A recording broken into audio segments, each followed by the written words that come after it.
Hey everyone, ever feel like you're the last person on earth not on TikTok? Or maybe you've downloaded it but have no idea where to start. Don't worry, I've got you. Today, we're breaking down TikTok in just 60 seconds. First up, the For You page. This is your personalized feed.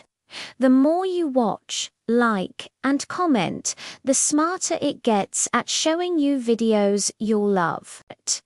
See something you like? Double tap the screen to like it. Want to see more from that creator? Swipe left to go to their profile and hit that follow button. Not your vibe. Just swipe up to see the next video. It's that simple.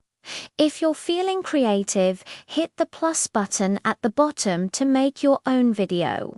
You can add music, filters, and all sorts of cool effects. So go ahead, start exploring. You'll be a TikTok pro in no time. If this helped, give this video a thumbs up and subscribe for more tips. See ya.